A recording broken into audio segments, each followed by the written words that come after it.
What would your life look like if you stopped caring about what other people think? And what would you do differently today if you were not afraid to be judged? Once I decided to let go of other people's opinions of me, my life changed tremendously. And then I realized that once you relinquish control and let people be who they want to be, think what they want to think, say what they want to say about you, your life will change for the better. It is such a positive transformation that comes from you reclaiming your power and becoming your best self. And I think that is one of the most empowering things that God has given to us that we take for granted. So today I want us to have a conversation, or I want to share with you my experience and also hopefully empower you to realize that as soon as you get to the point where you end up focusing on you and then not letting people drain your energy, you become your best self. Now, what is the problem I'm talking about here?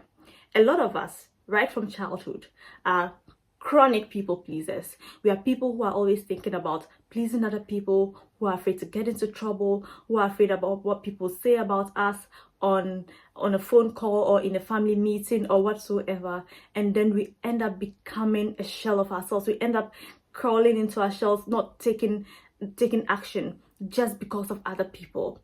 And that can be very limiting. You know, it could start as something as simple as not wearing what you want to wear because someone else will say something, or to things like only studying what you want to study because your parents wanted you to be a doctor or want you to be a nurse or whatever, or an engineer or whatsoever. It could be the smallest things, and it could also be the big things, and that has sort of molded us into people pleasers, chronic people pleasers. I think all over the world, yeah, depending on how you were raised, a lot of people are chronic people pleasers and tend to really limit themselves because of society. And in the past year, I have been doing a lot of work on myself. I am a lifelong learner. I have been interested in self-improvement for a really long time now. And in the past year, I have been doing a lot of self-work, self-reflection, therapy, and getting to know myself more. And then once I realized that I was so hyper-focused on what other people would think of me, on making sure that I was the good girl, on making sure that I was a nice person, I ended up losing focus of my needs. And I just realized that this was not helping me. So what did I do? I first of all understood what was happening, and then I decided to turn it around. And I then discovered the power that was inherent in me. And I think this power is inherent in each one of us, each and every one of us. You have that power to take control of your life. And if you decide that, okay, let people be, just let them be, let them think what they want to think, it's all right. You know yourself, right? And then the people who know you, that is what matters. And once you decide to do that, you would realize the power within. You would realize how much power you have within yourself. So I just wanted to remind you and hopefully help you get to a point where you can take control of your life.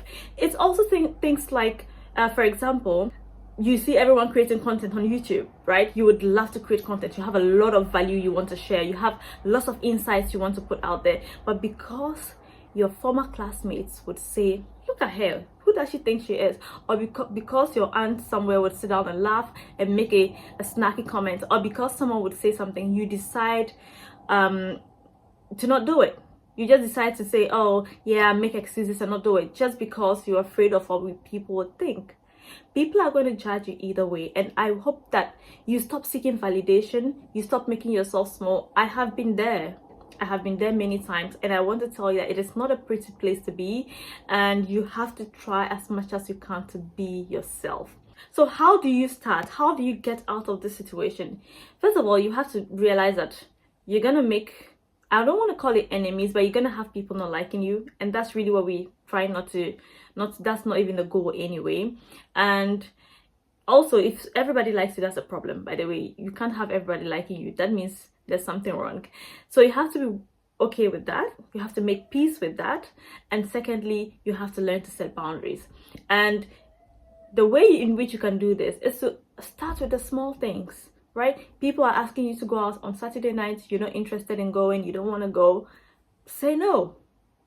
you're not being mean, you can still be really nice about it and offer to join them another time. But if you're tired and you don't want to go, or you just don't have an excuse but you just don't want to go, you have to say no. So when you start building those small boundaries, then when it gets to the bigger things, you can now take action and stand up for yourself. Another thing that you can do is delaying response. For me, I have found that I delay response for a number of reasons. Maybe I genuinely haven't seen your message or whatever. The other thing is that sometimes I need time to think about it and make sure that I'm not giving an emotional reaction to it, and make sure that I am responding and not reacting. So I try as much as I can to delay it. And that previous statement, by the way, credit to my therapist. Are you responding or you are reacting? Something to think about. So I have to think about it to see, am I responding to the situation or am I reacting? And it's something that would make you think about it and respond as you should, not because you feel pressure to, or because you're going into your automatic response, which is always people pleasing. So giving yourself time and delaying response will ultimately help you make the right decision. Another thing you can do is to be brutally honest with yourself. It gets to a point where you have to say, I have been like this and I don't want to be that anymore. If you lie to yourself, I mean, you can lie to everyone else, but you can't lie to yourself. You have to be brutally honest with yourself. Once you focus on your goals, your needs, and your values, you feel powerful. There's a lot of power that comes in being in control of your own life and your own decisions. And once you stop seeking validation from other people, you become powerful. I hope that this is your wake-up call to start doing the things that you have to do for you and make the decisions for you. I'm gonna share one last thing with you, which is a book that I'm reading. It's a very powerful book, and that is the book is called The Let Them Theory by Mel Robbins. She talks about the concept of letting people be who they are and letting yourself be in who you are. So let them means let other people do whatever they want to do and say whatever they want to say and react however they want to react, whilst you are also letting yourself, which is the idea of let me do what I want to do, let me respond the way I want to respond, let me show up for myself, let me show up for whoever I want to show up for whenever I can. Just let me. So while you let other people be who they are, you let yourself be who you are.